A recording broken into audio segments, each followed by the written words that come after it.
First matter is apologies for absence. Have we got any apologies for absence? Yes, from Councillor Brockerbank, and we have Councillor Rachel Ellis as a substitute, and from Councillor Clive Towsey-Hinton. Good, thank you.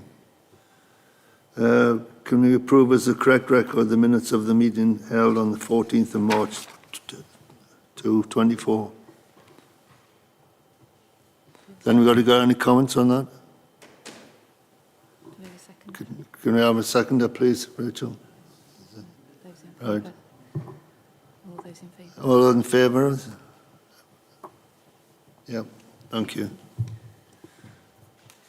Right, next one is declaration of interest. Councillor. Yes, thank you, Chair. When I arranged to substitute, I wasn't aware I was actually involved in the conduct of one of these investigations, and therefore when that arises, should the committee wish to discuss it, I will of course leave the chamber. Thank you for that. Anybody else got any declarations? No? Quite happy? Right.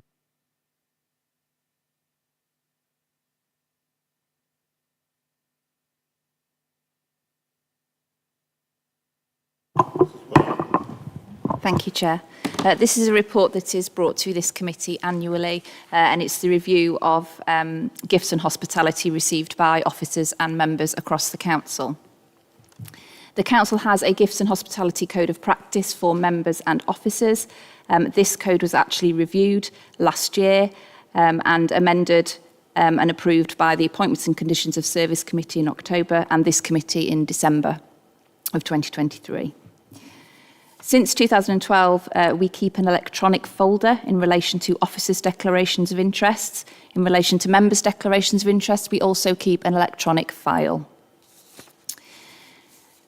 Within the report, it sets out the information that has been included on both those registers, and you can see from the appendices, particularly in relation to the officers' record of gifts and hospitality, the majority of gifts that have been received have been of low value. They tend to be gifts given to frontline officers as an expression of gratitude for services provided.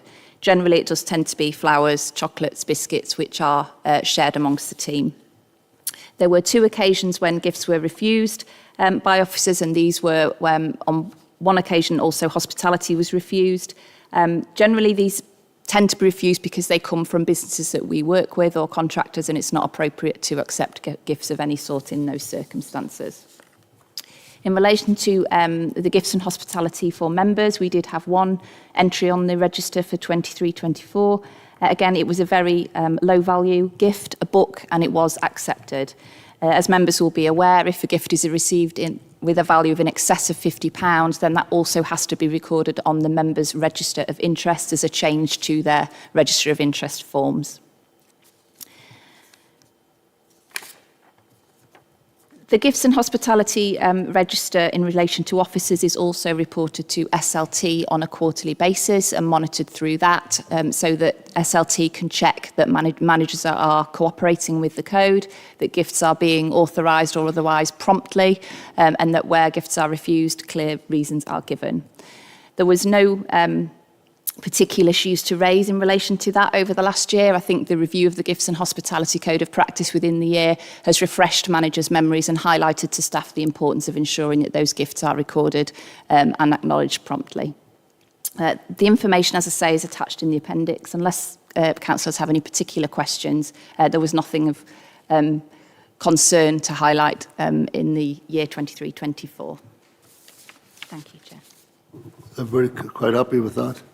We'll move on to the next item on the agenda, which is item 5, appointment of independent persons, reserve independent persons.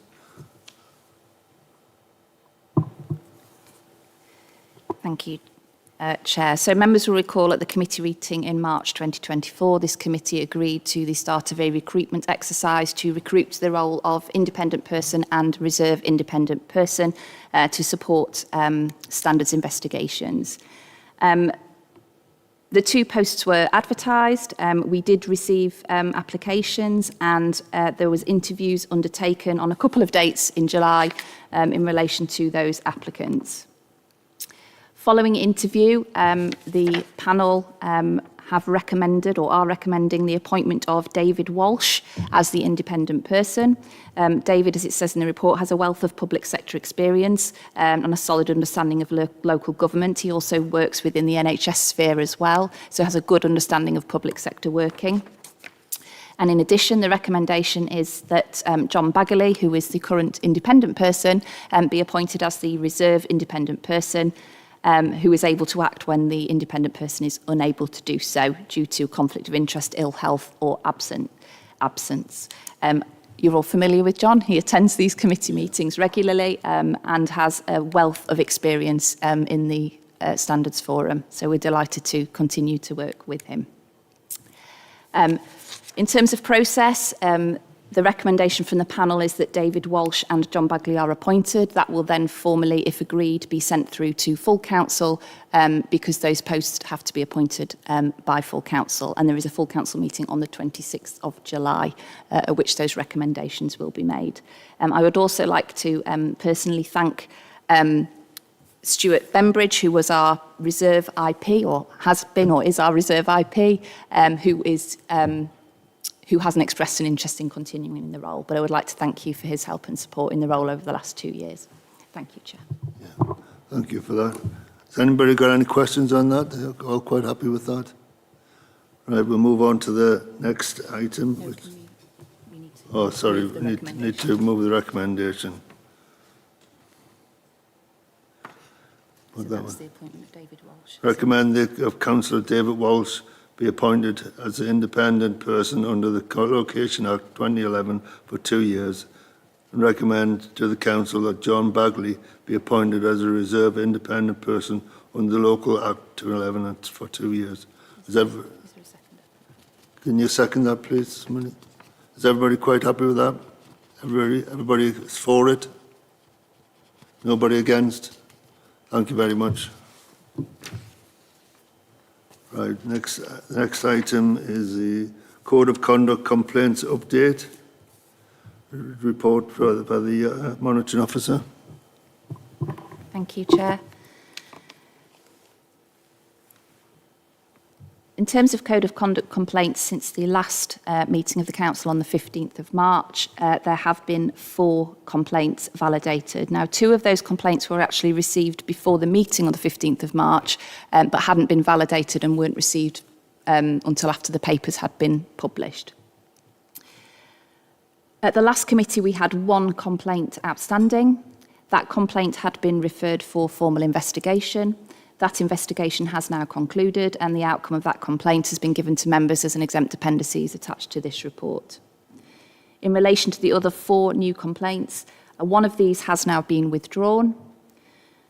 An outcome provided for one of those complaints is attached to the report at Appendix 3 and the other 2 complaints remain outstanding and are in the process of being considered for an initial decision.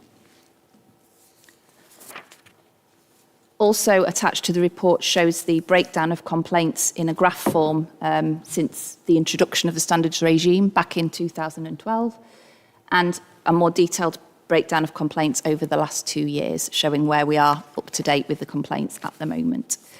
So unless members have anything in particular in relation to the contents of that report, anything obviously in relation to discussion on the exempt appendices, we would need to move into a closed session for that. Thank you, Chair. Is everybody quite happy with that? Is everybody for that? Thank